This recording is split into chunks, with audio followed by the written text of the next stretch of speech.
¿Qué pasa, mutantes y mutantas? Pues hoy os traemos un cosicas de un marcador steampunk en el que me aventuro por primera vez en el mundo de los LEDs. No os preocupéis que esta vez no he cogido un soldador, no me he quemado la mano como la otra vez, ni nada de eso. Así que vamos a verlo. Primero vamos a montar la base del marcador. Como va a llevar un LED y si va a iluminar, vamos a aprovechar un portapilas de botón que compré por €1 en eBay. Estos portapilas tienen un diámetro aproximado como de una peana de 32 milímetros y la altura es de casi 3 peanas. Estos portapilas además tienen un botón de encendido y apagado y una posición de parpadeo. Lleva 2 pilas de 3 voltios y son perfectas para este tipo de piezas o para escenografía. Y es que no ocupan casi espacio y se pueden disimular de muchas formas. De todas maneras voy a pegarle una peana encima para poder disimular los cables. Así que primero tengo que retirar las ranuras de debajo, ya que ahí es donde embutiré todo el cableado que me sobre. Además hay que tener en cuenta que los LEDs de Green Staff Wall, que usaré uno de sus LEDs de 1 milímetro, lleva incorporado ya la resistencia, así que necesito hueco. Con las tenazas de corte voy retirando la ranura de plástico y con el bisturí termino de rebajar y voy comprobando sobre el portapilas que no se me quede desequilibrado y que se me quede lo más recto posible.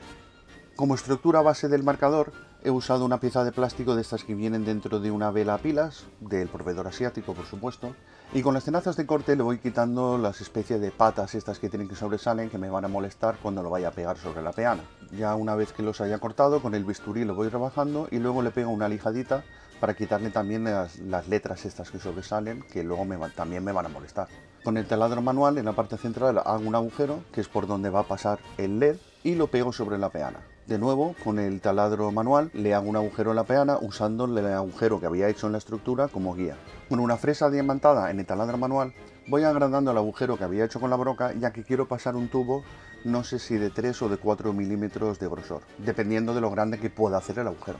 Con la lima semicircular voy rebajando un poquito más y limpiando las rebabas que se me hayan podido quedar. Al final veo que me va a poder encajar un tubo de 5 milímetros de grosor, así que con paciencia y digamos rulándolo contra el bisturí lo corto, porque si intento cortarlo de golpe lo voy a chafar o no me va a quedar bien, y pues le pego una lijadita para procurar que se me quede recto y procedo a pegarlo. Una vez el tubo está seco y fijo en su sitio, procedo a pasar el LED por los agujeros que hemos hecho y a colocarle una cuenta, un avalorio de estos que venden en el proveedor asiático para hacer collares, de un cristal rojo transparente pero opaco. Uso un palillo que me sirva de guía para que la bola quede recta y lo pego todo en su sitio. Una vez que está todo pegado en su sitio, ya puedo tirar del cable desde abajo para intentar colocar el LED a una altura que esté en medio de la bola.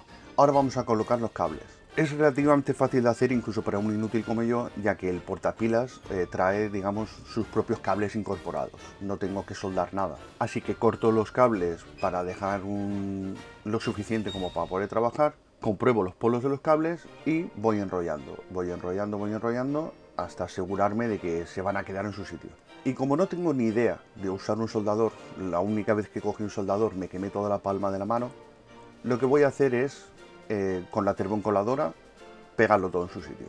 Una vez que tengo los cables colocados para que no se molesten entre sí, le meto un buen tiro de termocoladora y pego ya el portapilas a la peana. Lo tengo siempre encendido porque así me aseguro de que va a funcionar. ¿Sabes? Si en algún momento se me apaga es que algo se ha roto. Para lo que viene siendo la imprimación, en lugar de imprimar lo típico que sería en negro, yo para las cosas steampunk, y esto lo aplico tanto a las armas como a básicamente cualquier invento, después de los años hemos llegado a la conclusión de que lo que más funciona es darle primero una capa de marrón tabaco y sin dejar que se seque, hacer unas leves pasadas con un spray de color cobre. Si vemos que nos ha quedado demasiado iluminado, le damos otra vez un par de pasadas leves con el spray tabaco, podemos darle otro leve rociado de cobre y así vamos básicamente hasta que se nos quede el color que buscamos. Quitamos la cinta de carrocero que habíamos usado para hacer las reservas sobre el cristal para no pintarlo y comprobamos que todo funciona. Con un cobre bruñido remato la parte superior del tubo que no le había dado la pintura, ya que la reserva que habíamos hecho con la cinta de carrocero pues la había tapado un poco. Ya que pinto todo el tubo con este mismo cobre bruñido para empezar a darle a la pieza una variedad de colores metálicos. Con el fin de poder crear una textura que luego voy a poder resaltar con lavados y con pincel seco, lo que hago es que en vez de pintar a brochazos, uso la técnica, digamos, del punteado. Es decir, cargo el pincel con bastante pintura y voy mocheando hasta pintarlo entero, y así me va a crear una textura muy curiosa, como vamos a ver después. Las partes más salientes de la pieza las pinto con un bronce pulido para darle un poco más de viveza y de claridad a la pieza, y después le doy a todo un lavado de tinta sepia. En esta primera capa soy generoso con la tinta sepia, ya que a mí es un efecto a la hora de hacer steampunk que me gusta. Cambia un poco los colores originales y da esa sensación de viejuno. Yo uso tinta sepia, pero he visto gente que usa desde betún de Judea, por ejemplo, o a lo mejor otro tipo de lavados. Yo soy fan de la tinta sepia, la gasto por litros. Cuando ese lavado de sepia ya ha secado, en algunas zonas voy parcheando, creando distintas manchas de más tinta sepia, más o menos diluida, para crear esas diferentes texturas y que no esté todo igualado. También lo que hago muchas veces es directamente encharcar y con un trozo de servilleta, un trozo de papel de cocina, ir secando distintas zonas, un poquito aquí, un poquito allá, y otras veces lo que hago es directamente a lo mejor mojar esa servilleta en el lavado sepia e ir pintando y manchando con la propia servilleta. Para acentuar aún más este efecto, una cosa que hago es coger un pincel con agua limpia e ir rascando, ir frotando bien para ir quitando zonas del propio lavado sepia que ya había creado. Y deja un efecto bastante curioso y a mi modo de verlo, por lo menos a mi modo de ver el steampunk, bastante realista. Ojo, realista para el steampunk, ¿eh? No...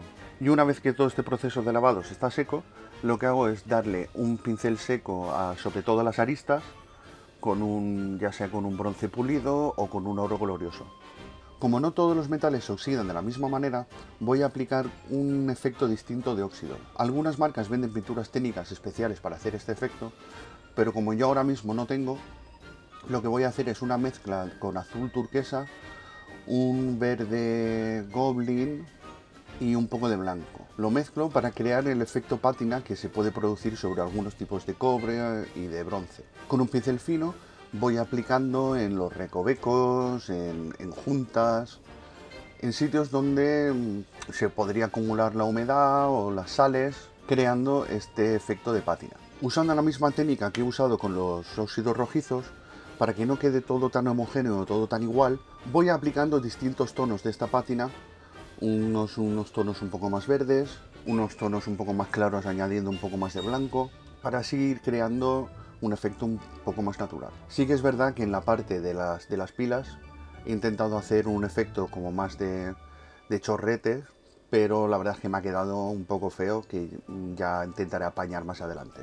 Para terminar de crear esa sensación de elemento steampunk, voy a añadir unos pequeños elementos más, la mayoría de los cuales no voy a pintar porque al ser metálicos ya de por sí, pues si una cosa ya es metálico natural, ¿para qué la voy a pintar, no?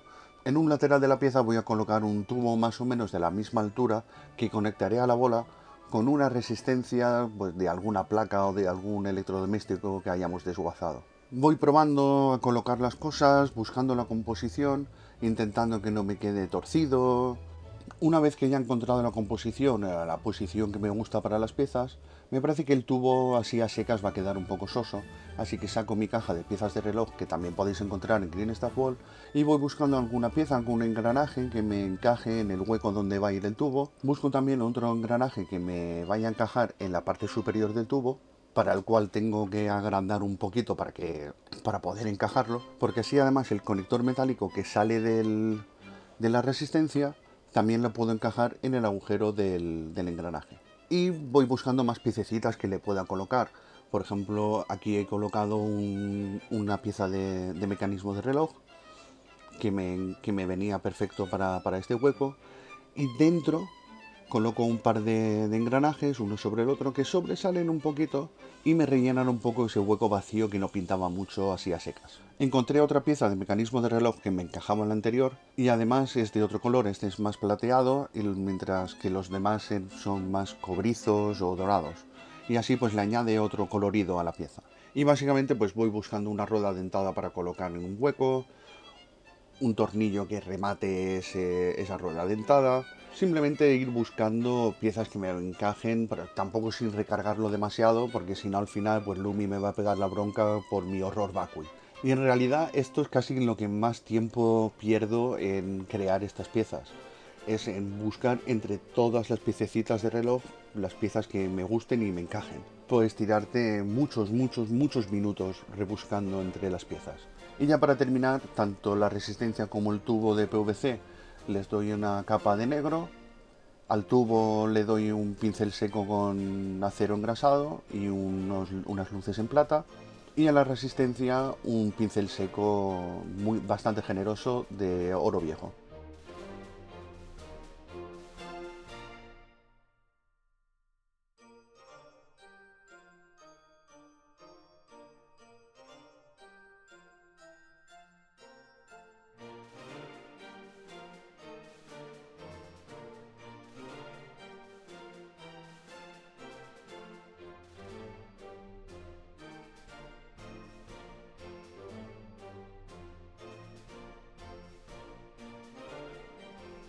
Bueno, espero que os haya gustado el tutorial y ya sabéis lo de siempre, que si os ha gustado pues compartir, darle al like y espero que me perdonéis la calidad de la intro y de la despedida. Que listo soy yo, que listo soy yo. Le devolví la cámara a Lumi y no lo había grabado, así que lo estoy grabando con el móvil y el palo selfie.